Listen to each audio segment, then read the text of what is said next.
aprendizaje de varias materias. Esa es la ventaja de esto, que vamos a dar muchas cosas a la par que damos farmacología. Bueno, vamos a hablar el día de hoy de lo que son los IECA, ARA2 y antagonistas directos de la renina. IECA significa inhibidores de la enzima convertidora de angiotensina y los ARA, los antagonistas de los receptores de la angiotensina 2, ¿verdad? Bueno, entonces, hablando de la enfermedad que vamos a tratar, es una de las enfermedades más frecuentes, ¿verdad?, en nuestro medio, asociado con la diabetes, ¿verdad? Entonces, estamos hablando de una enfermedad cotidiana, clásica, que por supuesto es un gran problema para la salud, porque sus complicaciones son las que nos perturba, digamos, al ambiente médico, ¿verdad? Bueno, estas complicaciones son generalmente a nivel cardíaco, puede producir remodelación cardíaca, hipertrofia, dilatación, arritmias, ¿verdad? Es una de las mayores causas de arritmias. Las arritmias, ustedes saben que la arritmia es una patología frecuente, es un trastorno del ritmo justamente. Y la arritmia más frecuente se llama fibrilación auricular, ¿verdad? ¿Y quién es la causa más frecuente de esa fibrilación auricular? La hipertensión arterial, ¿verdad? Entonces estamos hablando de una enfermedad que ocasiona miles de daños que ustedes pueden percibirlo en la clínica, ¿verdad? También afecta al sistema nervioso central, ocasiona daño vascular, puede ocasionar accidentes cerebrovasculares, el famoso ACV o ABC, tanto hemorrágico como isquémico. Es responsable de esta enfermedad que es la hipertensión arterial, ¿verdad? Riñones, ocasiona daño vascular, produce lo que son la nefropatía hipertensiva, ¿verdad? Y también afecta al sistema vascular periférico, ocasionando generalmente trastornos distales y también la retinopatía hipertensiva. La retina ocasiona hemorragias, sangrados y por supuesto trastornos visuales, ¿verdad? Bueno, ¿a qué denominamos, cómo diagnosticamos hipertensión arterial? Es la pregunta, ¿verdad? Es la percepción de la presión sistólica mayor a 140 milímetros de mercurio, ¿verdad?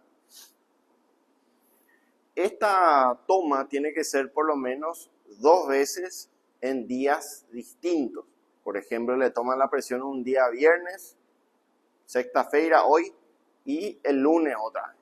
Entonces, en los 2 días ustedes perciben más de 140 milímetros de mercurio o más de 90 de diastólica y tienen enfrente a la hipertensión arterial. Una vez que se diagnostica esto, ya es un tratamiento de por vida, ¿verdad? La hipertensión arterial no se cura.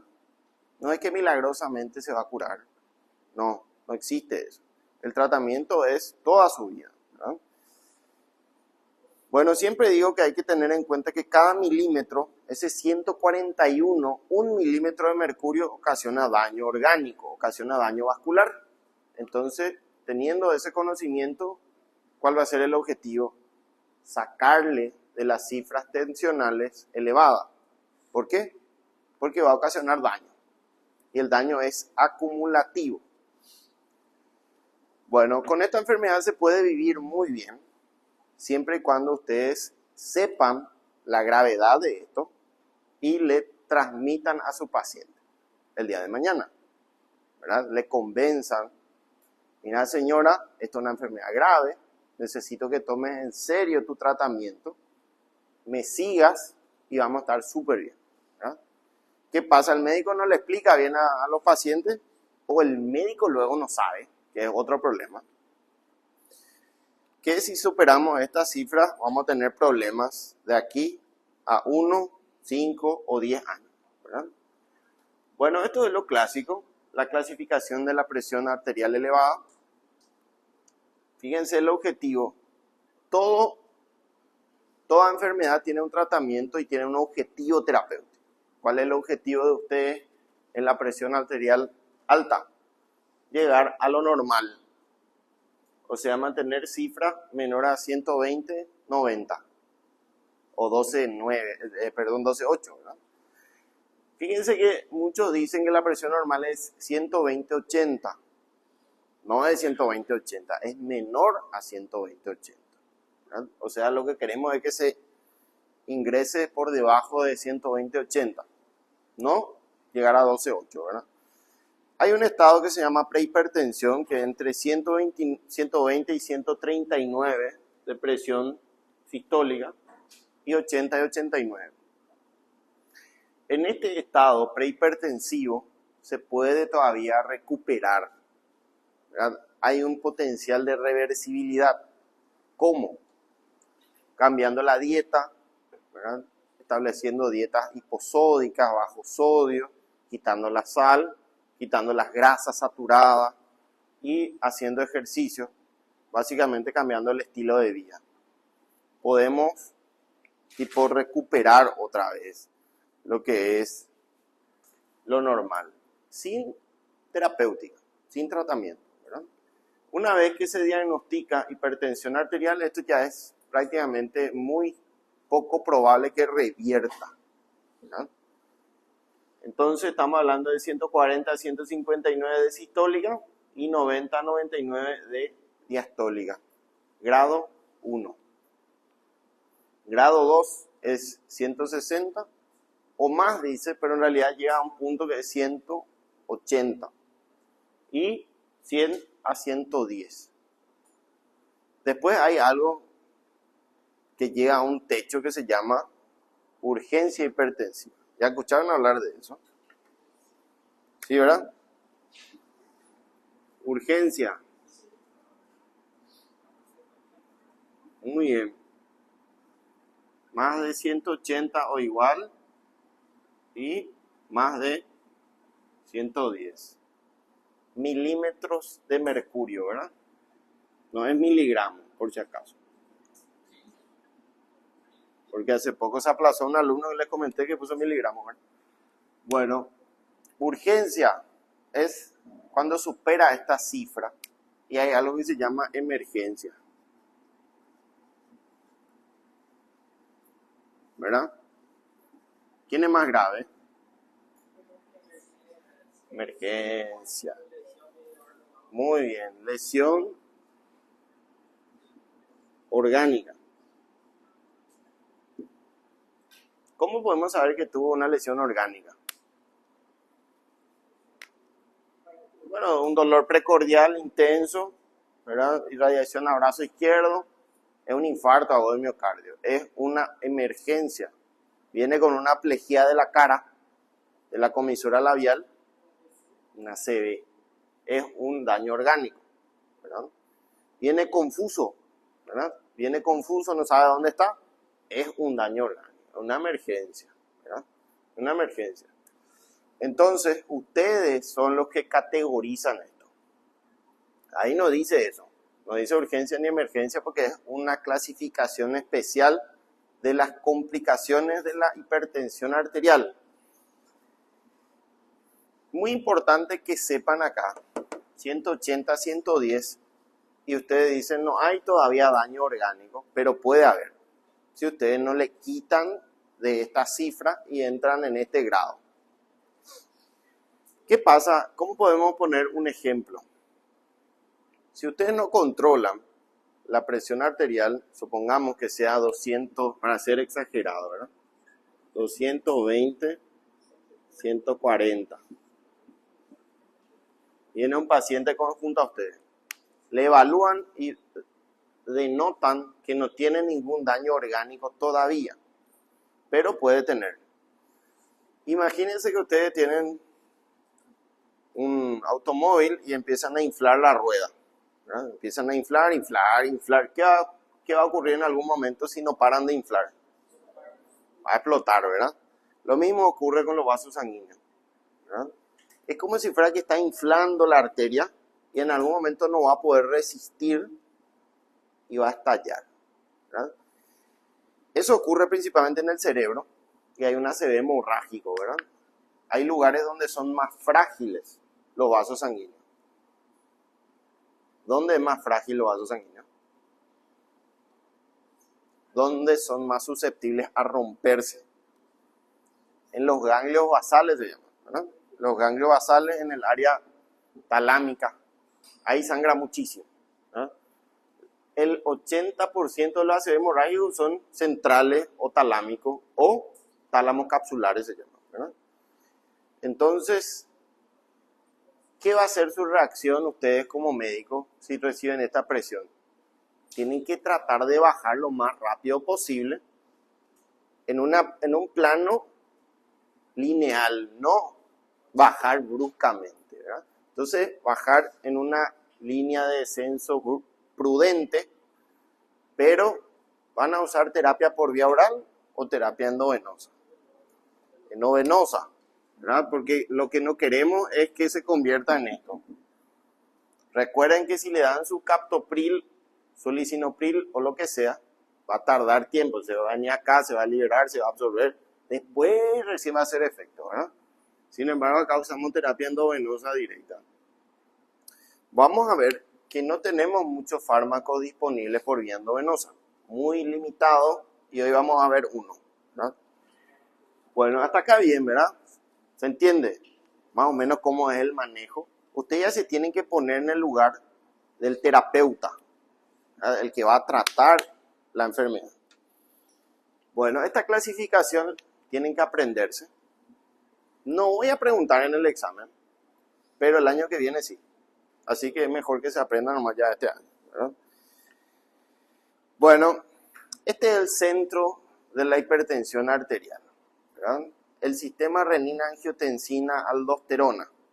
Seguramente ya escucharon hablar por fisiología, ¿verdad? Por fisiología. ¿Con quién tuvieron fisiología? Denise, Troche, ¿verdad? Ya escuché, ayer me dijeron lo mismo.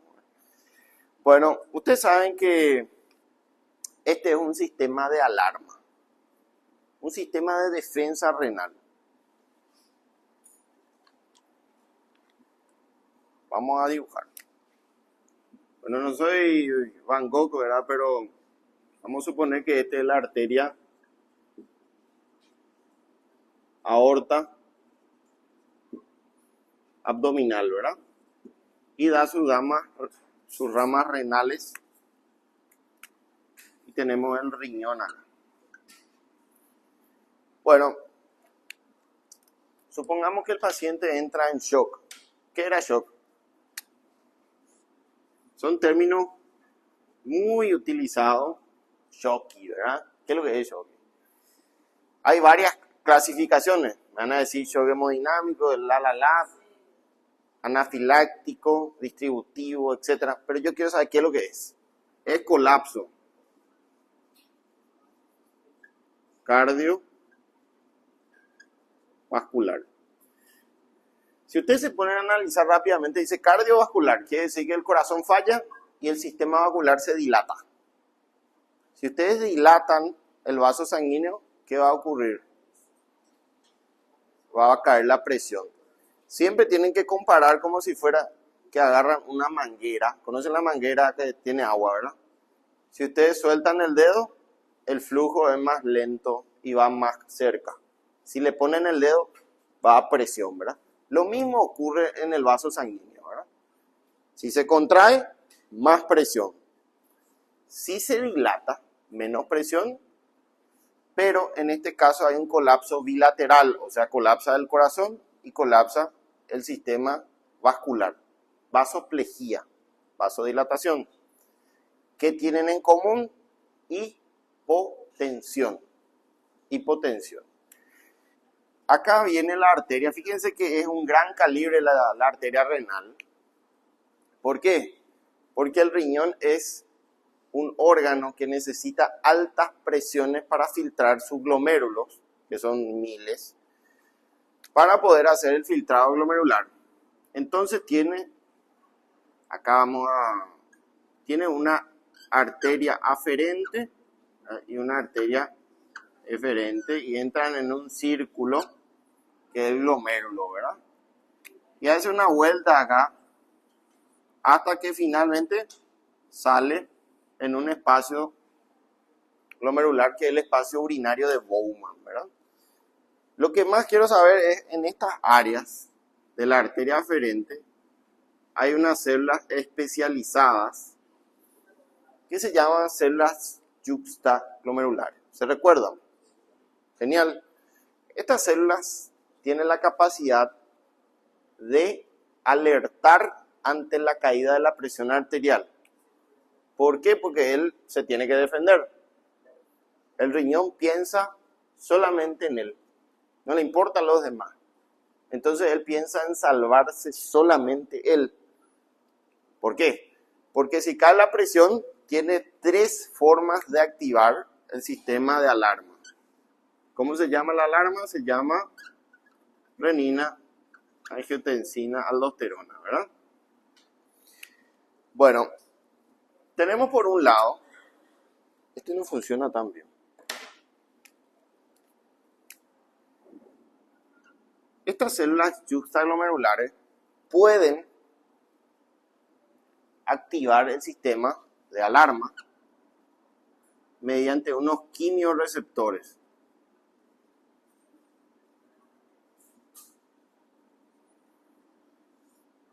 ¿Y quién es el que puede activar estos quimiorreceptores?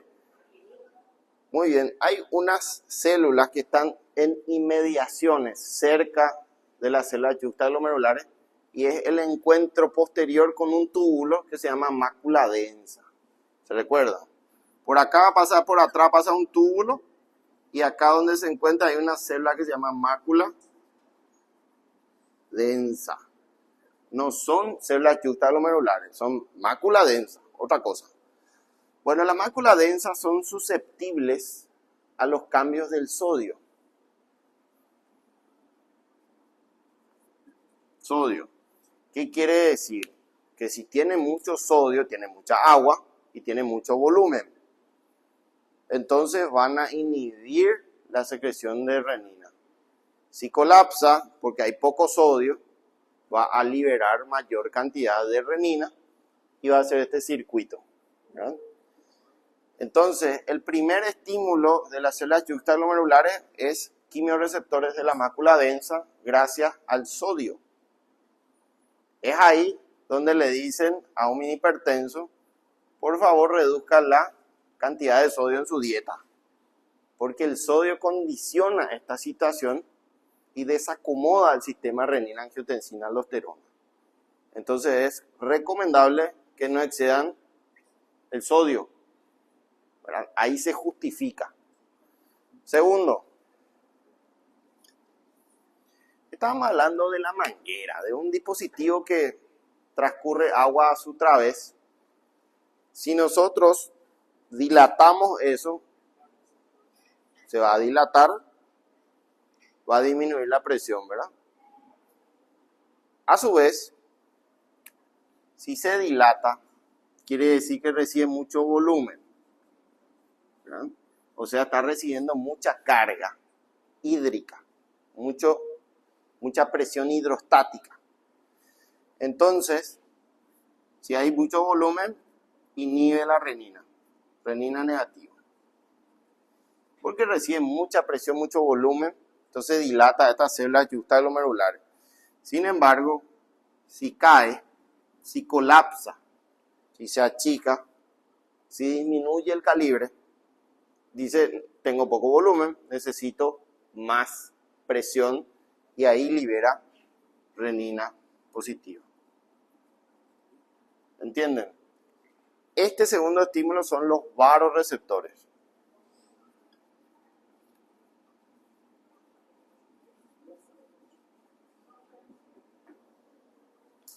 Son sensibles a la presión y al colapso. Presión, colapso. Y por último, tiene una tercera vía que es de las catecolaminas.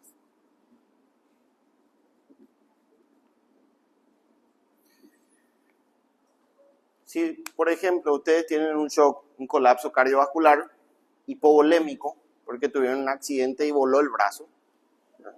Se cortaron el brazo, empezaron a sangrar rápidamente en un corto periodo de tiempo. ¿Qué va a ocurrir en los vasoreceptores carotídeos? Va a decir, va a colapsar, porque hay poca presión, y va a emitir una alarma que son las catecolaminas, ¿verdad? Noradrenalina, adrenalina, se va a liberar para tratar de estimular el trabajo cardíaco, acelerar la frecuencia, acelerar la contracción y también producen vasoespasmo. ¿En qué termina eso? Aumento de presión arterial, ¿verdad? Pero aparte de aumentar directamente la presión alta, estimulan la renina gracias a las células juxtaglomerulares, ¿verdad? O sea, tiene doble efecto, ¿verdad? Tiene doble efecto. Las catecolaminas tienen efecto directo. Moraleja, hay 3 formas de activar el sistema renina-angiotensina-aldosterona a través de células juxtaglomerulares, que son estas 3: quimio, varo y las catecolaminas, ¿verdad? Hasta acá, sencillo. ¿Alguien no entendió esto?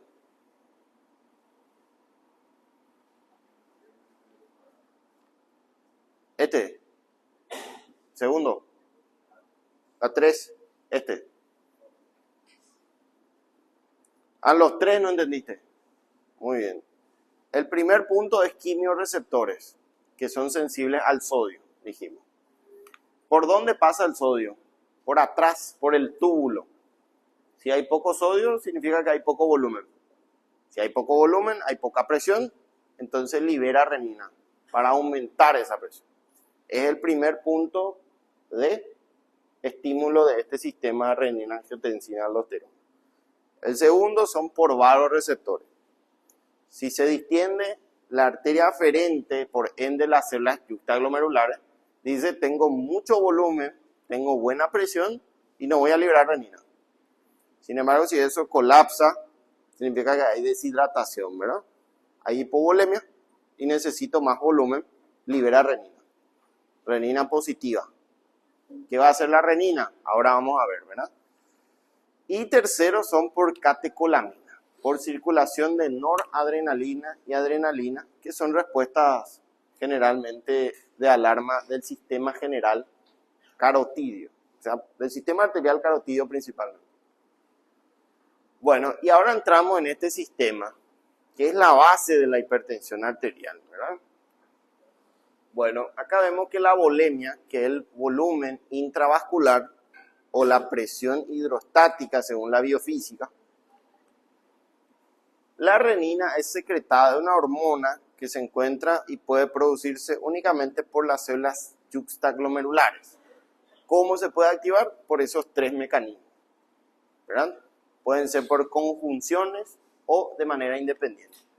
Bueno, la renina es una enzima básicamente que escinde el angiotensinógeno para convertirlo en angiotensina 1, ¿verdad? Eso hace la renina.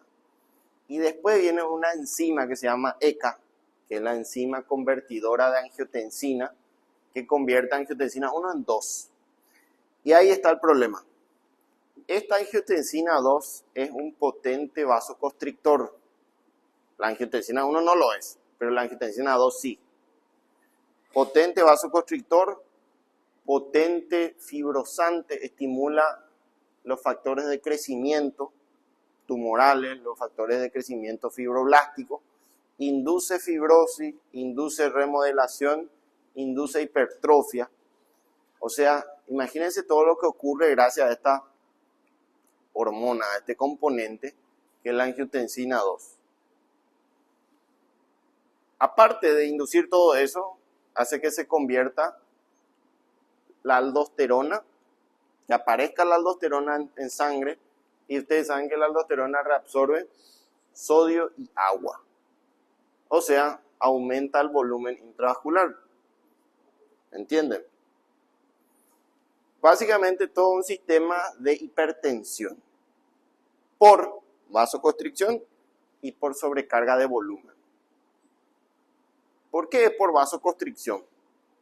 Porque la angiotensina 2 es un potente vasoconstrictor. ¿Qué tan potente? Es 40 veces más potente que la noradrenalina. Imagínense, es mucho más potente. Aparte, induce la reabsorción de sodio y agua. O sea, va a haber una tendencia constante a la hipertensión arterial. ¿Cómo podemos suprimir esto? ¿Cómo podemos neutralizar? Bloqueando esta enzima, haciendo que la angiotensina 1 no se convierta en angiotensina 2 y ahí se introducen los IECA, ¿verdad? Los IECA. O haciendo que la angiotensina 2 no se acople al receptor y no produzca los efectos biológicos, que es los antagonistas de los receptores de la angiotensina 2. Pero a alguien se le ocurrió, bueno, ¿y por qué no bloqueamos en el centro mismo del problema, que son los antagonistas directos de la renina? Y ahí aparecen nuestros 3 fármacos que vamos a hablar el día de hoy, ¿sí? ¿Se entendió? Bueno, si entendieron, esto es un gran paso, porque esto vamos a hablar constantemente, ¿verdad? Si creen que nunca más van a dar esto, es mentira. Todos los años es una reaparición, porque la hipertensión se ve relacionada a esto. Y la insuficiencia cardíaca. ¿Escucharon hablar ya de eso? Gran causa de muerte a nivel mundial, la insuficiencia cardíaca. ¿Cómo podemos resumir para que ustedes entiendan más o menos esto, la importancia? En la insuficiencia cardíaca, acá está nuestro corazón, ¿verdad? Que sufrió un infarto, sufrió un deterioro fibroso. Ustedes saben que en el infarto se mueren las células miocárdicas y ya no se regenera y se queda todo fibrosado. Entonces ya no tiene la fuerza de contracción necesaria para eyectar sangre a la arteria y al sistema arterial, ¿verdad? Entonces, lo que cae es su volumen minuto.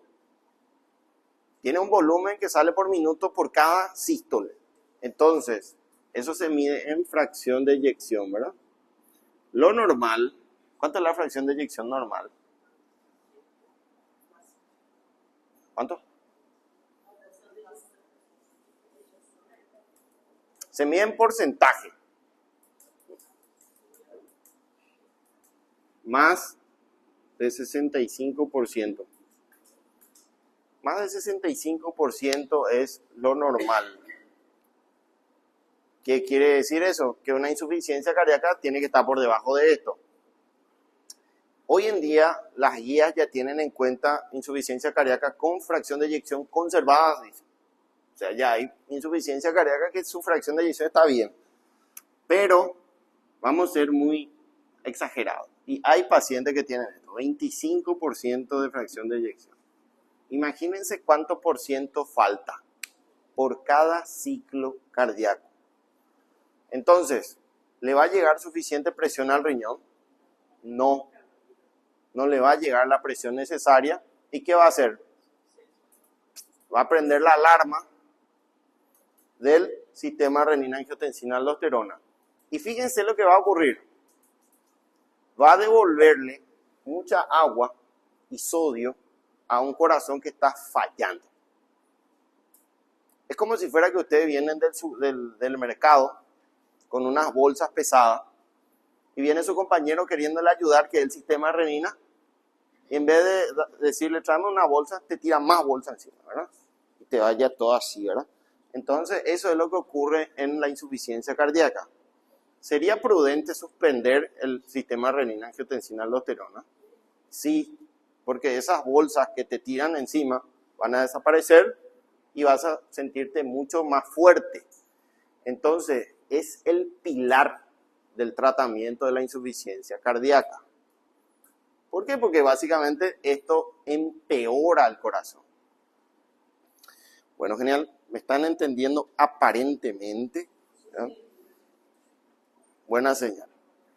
Bueno, acá hablamos de la renina, que es liberada, dijimos ya, por las células juxtaglomerulares que se encuentran más o menos en este sector, que se encuentra en las paredes de la arteria aferente, eso es muy importante, de la aferente, no de la eferente, ¿verdad? Que entran al glomérulo. Bueno, ahí vemos en una ubicación tridimensional donde están ubicadas. Acá vemos la arteria que ingresa desde la aorta, ¿verdad? Y acá tenemos el glomérulo que hace el circuito, ¿verdad? El circuito tipo ovillo, dice, ¿no? Tipo ovillo capilar, y luego sale por la arteria eferente o arteriola. Y acá vemos un túbulo y su encuentro entre las yuxtaglomerulares y el túbulo que se llama mácula densa, que era donde recibían los quimioreceptores del sodio, ¿verdad? Bueno, esto es justamente lo que estuvimos hablando. Bueno, funciones y efectos del sistema renina-angiotensina-aldosterona. Seguramente hablaron mucho de fisiología en esto, pero ahora vamos a ver su aplicación. Bueno, existen 3 repercusiones que ocurren. Una respuesta presora rápida. Por un lado, el cerebro tiene que decir, esto es un sistema de defensa en situaciones de shock, hipovolemia, pero por el otro lado es la causa de enfermedades crónicas como la hipertensión arterial, ¿verdad? Hay una respuesta presora rápida, que ustedes saben que la angiotensina 2 es un potente, dijimos 40 veces más potente que la noradrenalina, y es muy rápida. Una vez que se libera, entre 1 a 5 minutos ya va a estar haciendo efecto máximo. O sea, es muy rápida, ¿verdad? Y después tenemos la respuesta presora lenta, en el cual contraen las arterias de manera generalizada y permanente. Y el tercer punto es hipertrofia. ¿Ya dieron hipertrofia en anatomía patológica? Sí, ¿verdad? ¿Qué es hipertrofia? Aumento del tamaño celular, ¿verdad? ¿Y hiperplasia? Muy bien, aumento del número de células, ¿verdad? En este caso nos dice que aumenta el tamaño, hay un tamaño exagerado y remodelamiento no solamente cardíaco sino vascular. Y ahí está el problema, ¿verdad? Bueno, entonces tenemos la respuesta presora rápida, en el cual hay aumentos moderados de angiotensina 2, que ya sabemos que es un vasoconstrictor independiente, ¿verdad? Que incrementa de manera aguda. ¿Qué aguda? Rápida. Incrementa de manera muy rápida la presión arterial, y esto se da un incremento repentino de la resistencia periférica. ¿Qué es la resistencia periférica? La contracción de las arterias periféricas. Bueno, a su vez, esto dice que incrementa de manera directa o indirecta la contractibilidad cardíaca, el inotropismo, ¿verdad? Generalmente no afectan el gasto cardíaco. No es que va a tener mayor gasto, mayor fracción de eyección.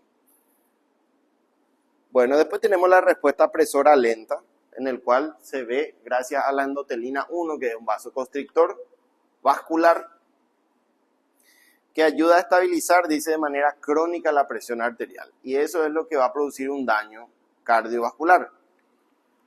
Estos efectos directos también sobre la reabsorción de sodio, que dijimos que va a aumentar la volemia, y liberación de aldosterona, que su función era reabsorber agua y sodio. Bueno, hipertrofia y remodelación. ¿Quién es el culpable? Y nuevamente la angiotensina 2. Produce crecimiento, pero eso no es beneficioso, ¿acaso? Si aumenta el crecimiento de la célula. Supongamos ustedes se van al gimnasio, empiezan a hacer pesas. Para acelerar el proceso se aplican corticosteroides. Y después son una gran masa muscular, ¿verdad? ¿Cuál es el problema entre una gran masa muscular y una pequeña? Muy bien, necesita más oxígeno y más nutrientes. ¿Y cuál es el problema de eso? ¿Vamos a comer más nomás? No, es más susceptible a la isquemia. Un corazón grande es mucho más susceptible a isquemia. ¿Y qué es isquemia? Necrosis, infarto. ¿Entienden? ¿Hay alguna forma de evitar eso? y convertirlo a esa hipertrofia en una hipertrofia fisiológica? Sí. Es ahí donde ustedes se recomienda que hagan ejercicios cardiovasculares. O cuando se van al gimnasio hacen cardio, ¿verdad? El famoso cardio, que es la cinta, ¿verdad? Caminata moderada, la bicicleta, la escalera. ¿Qué más? ¿Qué más me falta? Bueno, payasito y esas cosas. Son todos ejercicios cardiovasculares. ¿Para qué? ¿Para qué hacen eso? Porque todo el mundo hace. O porque el personal trainer le dijo. No, lo que están haciendo es oxigenar y someterle a un trabajo al corazón y darle circulación colateral. Darle circulación colateral. Dar colaterales. Eso crea colaterales a nivel cardíaco. ¿Y qué pasa? Si infartan, va a tener colaterales y el impacto va a ser mucho menor que un corazón grande, hipertrófico y sin colateral. ¿Entienden? Esas cosas son muy importantes que entiendan. Ahora, acá ocurre una hipertrofia, remodelación, fibrosis, deterioro, restricción, gracias a una hormona que es la angiotensina 2, ¿verdad? Bueno, entonces aparecen los fármacos que son inhibidores del sistema renina-angiotensina aldosterona, y entre ellos el primero son los IECA, ¿verdad? Después tenemos los ARA y los inhibidores directos de la renina. Bueno, si ustedes se imaginan, la hipertensión ahora sé que ocasiona un gran daño vascular y cardíaco, retinario, renal. Entonces, ¿cómo tratamos? ¿Cuál sería el esquema cerebral de comprensión? Tienen que suponer, o sea, no es suponer, asumir que esto, bueno, siempre tengo problemas con esto. Esto es como subir una escalera. Este es el primer peldaño, el segundo, el tercero, el cuarto, y hasta dónde podemos llegar, hasta el quinto. Después se acaba la escalera. No es que esto es eterno, ¿verdad? Tenemos una limitación terapéutica. El primer paso siempre es IECA, que son inhibidores de la enzima convertidora de angiotensina. Ya entendemos cómo funciona y qué beneficio tenemos. O ARA. Fíjense que dice O, no dice I. O, uno de los dos nomás vamos a elegir. Y vamos a entender enseguida por qué. Bueno, ¿qué pasa acá?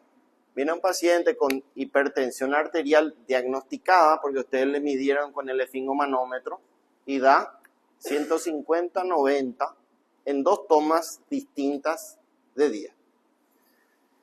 Bueno, señora, lastimosamente usted es hipertenso, pero esto tiene tratamiento. Entonces iniciamos un IECA, Nalapril. ¿Cuál es la consigna? ¿Cuál es la recomendación? Que una vez que iniciamos un fármaco, vamos a elevar a la dosis máxima, esperando el efecto, primero dosis baja, ¿verdad? Esperamos respuesta, si no tenemos resultados, vamos hasta la dosis máxima. Cada uno tiene una dosis máxima. Si no controlamos, porque sigue siendo 150-90, a pesar de alcanzar dosis máxima de IECA, ¿qué usted haría? Dirían, este fármaco no funciona y vamos a cambiar por otro o vamos a sumarle otro. Puede ser un diurético, generalmente se asocian con diuréticos luego.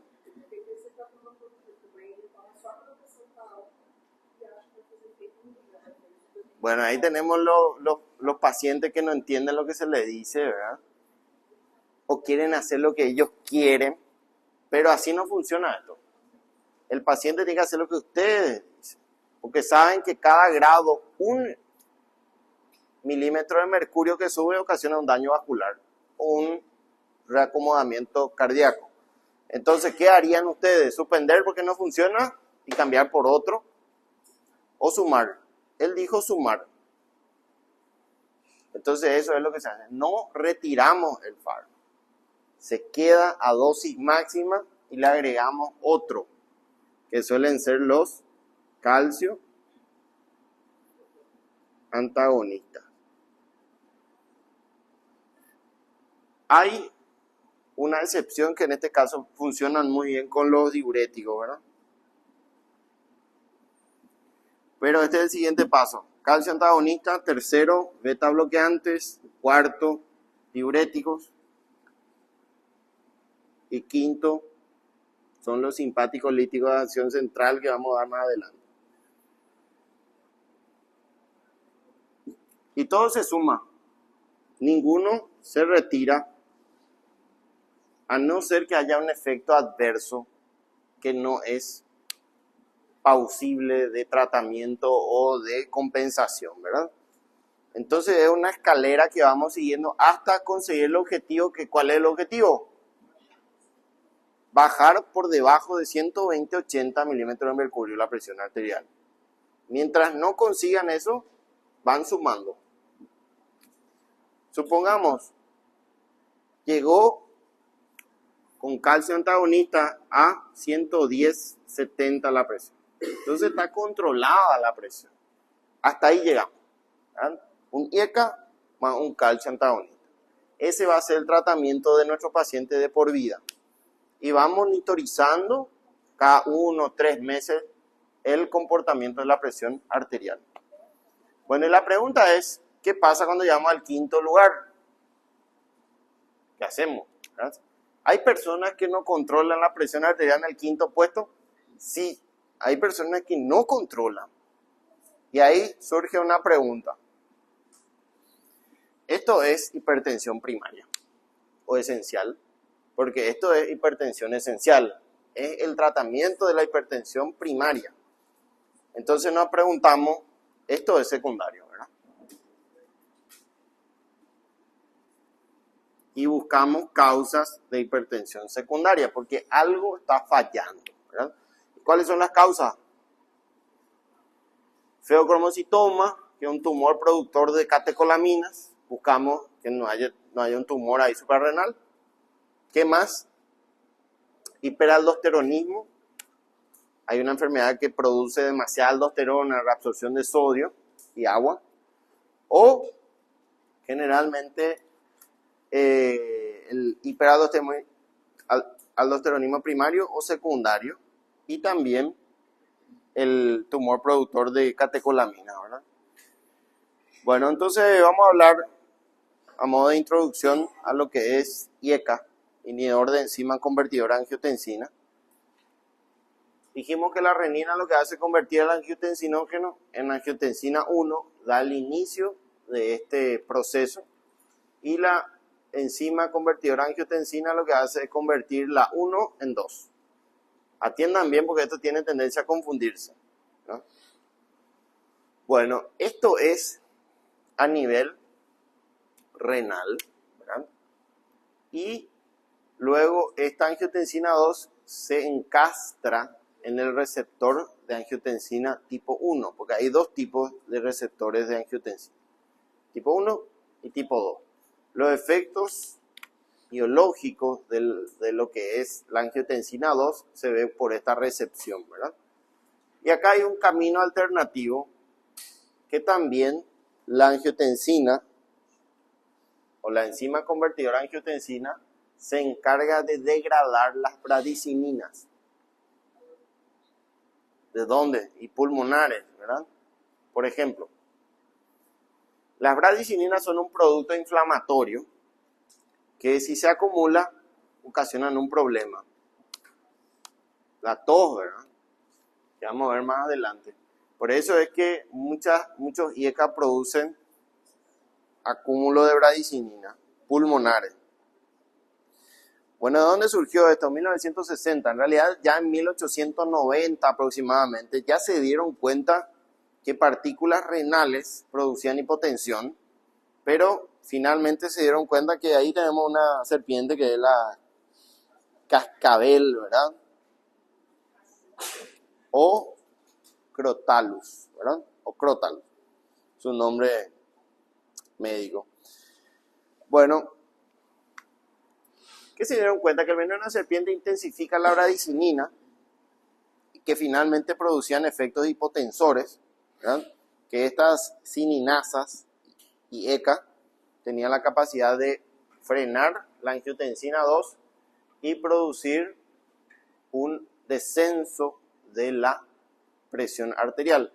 Por eso es que si son mordidos por esta serpiente, aparte de tener un dolor y ser neurotóxico, va a haber colapso hemodinámico, a un shock. Bueno, reducen la presión arterial, ¿verdad? Tenemos 3 grupos, que es el grupo sulfidrilo, dicarboxilo y fósforo. 3 grupos grandes. El sulfidrilo es captopril, que seguramente conocen.